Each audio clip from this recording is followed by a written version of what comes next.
আমাদের জীবনটা বড্ড ছোট।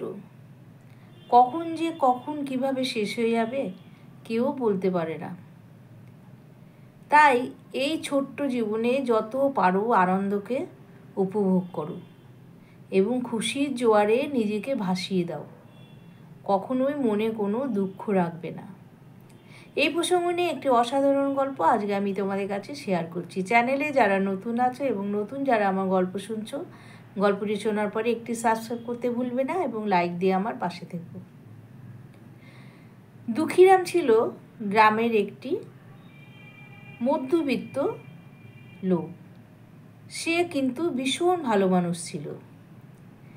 তার বিয়ের 10 বছর পরে তার স্ত্রী গত হয়। রেখে গেছিল তার দুটো ছেলেকে। দুই ছেলেকে অতি কষ্টে দুঃখীরাম মানুষ করে। গ্রামে সবাই বলে আবার বিয়ে করতে, কিন্তু দুঃখীরাম কখনোই বিয়ে করেনি। তার ভয় ছিল, যদি অন্য বউ এলে আমার ছেলে দুটোকে না দেখে তখন কি উপায় হবে। এই সব চিন্তা করে দুঃখীরাম কিন্তু কখনোই বিয়ে করতে রাজি হয়নি এবং বিয়েও করেনি। সারাদিন পরিশ্রমের পরে সে বাড়িতে এসে ছেলে দুটোর মুখ দেখলে তার বুকটা যেন ভরে উঠত। ছেলে দুটোকে দেখভাল করত তার পাশের গ্রামের এক কাকাতো বোন ছিল। সেই বোন এসে তাদের বাড়িতে থাকত। সেই বোনের বিয়ে হয়েছিল, কিন্তু ভাগ্যবশত তার স্বামী কিছুদিন পরে মারা গেল। ভাগ্যের ফের এমনই যে সে আর সংসার করতে পারল না। তখন থেকে দুঃখীরাম বলল যে, বোন তুই আমার এখানে এসে থাক। কারণ বিয়ের পরে শ্বশুরবাড়ির প্রচুর লাঞ্ছনা তাকে সহ্য করতে হতো। সবার ধারণা ছিল যে তার জন্যই হয়তো তার স্বামী মারা গেছে এবং সে তার স্বামীকে খেয়েছে। এরকম সব গ্রামের লোকেদের কথাবার্তা। সে গ্রামটির মানুষের মন ছিল ভীষণ নিচু, যার জন্যেই তাকে এইসব কথা শুনতে হতো। দিনের পর দিন এই কষ্ট দেখে বোনের সে আর সহ্য করতে পারেনি। তখন দুঃখীরাম তার বোনকে নিয়ে চলে আসে এবং ছেলে দুটোকে সে দেখভাল করে। দুঃখীরামের সময় বেশ ভালোই কাটছিল, কিন্তু সময়ের ফাঁকেও যেন কেমন একটা হতাশা তার মনে কাজ করত। যেন মনে হয় জীবনটা বৃথা, কিছুই নেই জীবনে। আসলে মনের দুটো কথা বলার তো একজন মানুষ চায়।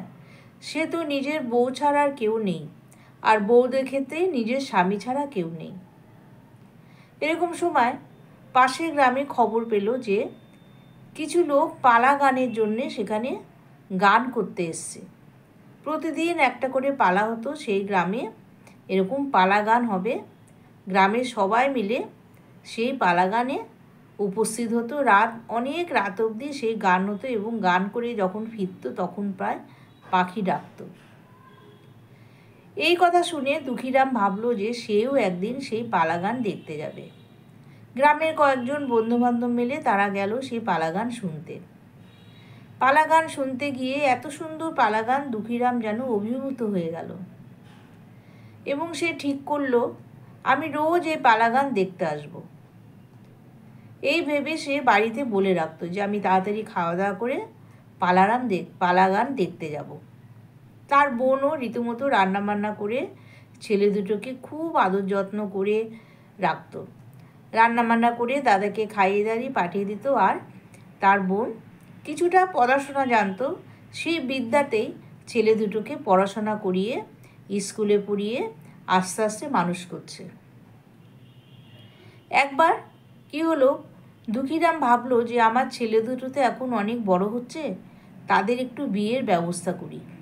কারণ আমার ইচ্ছা আছে আমার দুই ছেলেকে একসাথে বিয়ে দেব। তাহলে আমার ঘরে দুই বউ আসবে, আমার বাড়িটা আবার আগের মতো জমজমা হয়ে আসবে, আমার বোনটিও একা একা থাকে। এই চিন্তা ভাবনা করে দুঃখীরাম সারা জায়গায় মেয়ের খোঁজ করতে লাগলো। তো একদিন কি হলো, সে পালা গান শুনতে গিয়ে দেখলো সেখানে দুই বোন তার বাবার সাথে পালা গানে গান গাইছে। এত সুন্দর নেচে নেচে গান গাইছে, সেটা দেখে তার দুঃখীরামের ভীষণ ভালো লাগলো। সে মনে মনে ঠিকই করে ফেললো যে এই মেয়ে দুটোর সাথেই আমার দুই ছেলের বিয়ে দেবো। যথারীতি গানের শেষে দুঃখীরাম কী করলো, মেয়ের বাবার সাথে কথা বলল এবং মেয়ের বাবাও বলল, ঠিক আছে আমি আগে আপনাদের সব কিছু দেখি, বাড়ি ঘর দেখি, তারপরে আমি মেয়ের বিয়ে দেবো কিনা চিন্তা ভাবনা করব। যথারীতি কয়েকদিন পরে মেয়ের বাবা আসলো তাদের দলের কয়েকজনকে নিয়ে তাদের বাড়িঘর দেখতে, এবং বাড়িঘরের অবস্থা দেখে তাদের সংসার দেখে তারা কিন্তু মোটামুটি খুশি হলো, কারণ তাদেরও খুব একটা বেশি যে অবস্থা ভালো তাও না, পালাগান করে আর যেটুকু হয় তা দিয়ে তাদের সংসার চলে। সুতরাং তাদের পক্ষে দুঃখীরামের মতো একটা সংসার তাদের ভালোই লাগবে। ছেলে দুটো বেশ বড়ই হয়ে গেল, আস্তে আস্তে বড় হলো। কখন যে বড় হলো দুঃখীরাম কিন্তু বুঝতেই পারল না। তারপর একদিন তারা ঠিক করলো যে ছেলে দুটোকে নিয়ে মেয়ে দেখতে যাবে। সেই পালাগান যেখানে হয় সেখানেই তারা গেল একদিন মেয়ে দেখতে। 1 মাস ধরে পালাগান চলবে। তার মধ্যেই তাদের মেয়ে দেখা হয়ে গেল। দুই বোনকে তাদের দুই ছেলের খুব পছন্দ হলো। পছন্দ হওয়ার পরে তাদের সাথে কথা হলো যে এখানেই বিয়ে ঠিক হবে। 1 মাস পর পালাগান যখন শেষ হলো তাদের জায়গায় তারা ফিরে চলে গেল, এবং যাওয়ার সময় তাদের বাড়ির ঠিকানা দিয়ে গেল যে দুটো গ্রামের পরেই আমাদের গ্রাম, সেই গ্রামে আমরা থাকি। আমাদের কিন্তু কুঁড়ে ঘর, আমরা কিন্তু ভীষণ গরিব, আমরা কিন্তু কিচ্ছু দিতে পারবো না মেয়েকে। এই কথা শুনে দুঃখীরাম বলল, আমার কিচ্ছু চাই না, আমার শুধু আপনার মেয়ে দুটোকে চাই। যথারীতি বিয়ে ঠিক হলো। দুই ছেলের একসাথে বিয়ে দিল। বিয়ে হয়ে এসে তারা কিন্তু ভীষণ সুখী। দুই বোনও ভীষণ ভালো, এক বাড়িতেই থাকে, এবং তার সেই কাকি শাশুড়িকে, তার যে কাকতো বোন আছে তাকে নিয়ে তারা থাকে। তারাও খুব সবাই মিলেমিশে থাকে, এবং দুঃখীরামও ভীষণ খুশি। কিন্তু তাদের পালাগান তো তারা ছাড়তে পারে না। বাবার সাথে যখন যেখানে পালাগান হয় তাদের বউ দুটোকে দুঃখীরাম কিন্তু পাঠিয়ে দেয়, এবং সাথে ঠিক করলো যে তারাও যাবে একদিন। দুই ছেলে আর তার কাকাতো বোন দুঃখীরামের। আর দুঃখীরাম বলল, তোমাদের সাথে আজকে আমরাও যাব পালাগান শুনতে। যথারীতি তারা পালাগান শুনতে গেল। তারপরে যখন ফিরে আসলো বেশ রাত, তখন রাস্তায় এক ডাকাত দলের সাথে তাদের দেখা হলো। সেই ডাকাত দল তাদের কাছে যা আছে সব চাইছে, যেন মনে হয় কেড়ে কুড়ে নেমে। এরকম অবস্থায় দুই বোন কিন্তু আবার ভীষণ বুদ্ধিমতী। তারা দুই বোনে ঠিক করলো, ছোট বোন বড় বোনকে বলল যে চল দিদি, আমরা এখানে পালাগান শুরু করি, নাচি, নাচলে পরে ডাকাত দল হয়তো শান্ত হবে। এই কথা শুনে তারা দুই বোন পালাগান করে নাচতে থাকলো। যখনই নাচতে থাকলো তখন কিন্তু ডাকাত দল সব চুপচাপ হয়ে তাদের সেই নাচ দেখতে লাগলো, এবং সেই পালাগানের সাথে সাথে নাচতে নাচতে তারা বলতে লাগলো যে ডাকাত দলের সর্দারেরা, তোমরা কেন ডাকাতি করছো? জীবনটাকে সুন্দরভাবে উপভোগ করো, জীবন ভীষণ ছোট, এইটুকু জীবনে তোমরা চোরের মতো কেন ঘুরে বেড়াচ্ছ?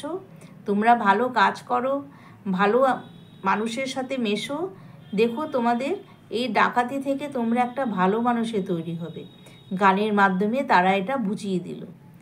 এই কথা শুনে ডাকাতের সর্দারের মনে একটু খটকা লাগলো।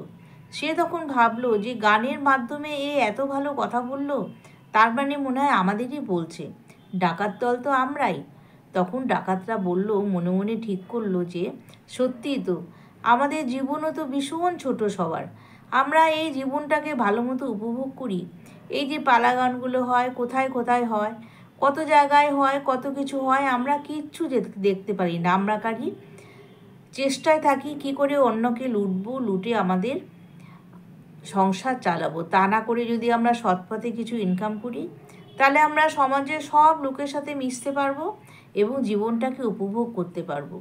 তারপরে কোন দিন যে আমাদের জীবন সেই তাসের ঘরের মতো ফুস করে পড়ে যাবে সেটা কিন্তু কেউ বুঝতে পারবে না। এই নাচ আর পালাগানের নাচ দেখে ডাকাত দলরা খুব খুশি হলো। তারা কিন্তু তাদের কাছে আর ডাকাতি করলো না। তারা বরং দুই বোনের পা চেপে ধরলো, বলল যে মা, তোমাদের এই নাচের মাধ্যমে আমরা এটাই বুঝতে পারলাম যে তোমরা আমাদের বলছো যে আমাদের ডাকাতি ছেড়ে দাও, আমরা যেন জীবনটাকে উপভোগ করি। সত্যিই তো, মানুষের জীবন খুবই ছোট। এই জীবনটাকে যদি আমরা ভালো মতো উপভোগ না করে চোরের মতো পালিয়ে বেড়াই আর মানুষকে লুট করি, সেটা তো অন্যায়। ভগবানের কাছেও তো আমরা ক্ষমা পাবো না। তাই আজকের থেকে আমরা ডাকাতি ছেড়ে দিলাম। এই কথা শুনে দুঃখীরাম আনন্দে আত্মহারা।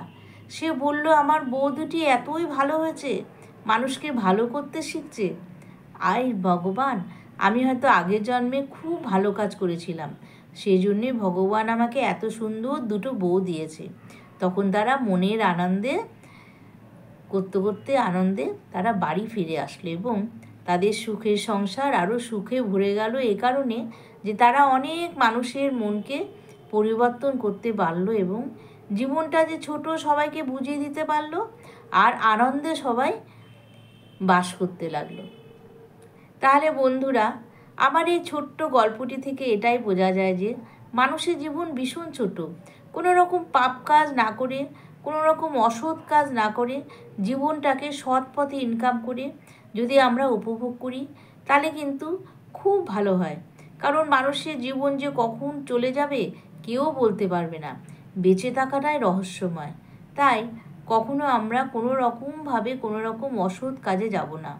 প্রত্যেকে কিন্তু আমরা জীবনটাকে আনন্দের সাথে উপভোগ করব এবং সৎ পথে থাকব।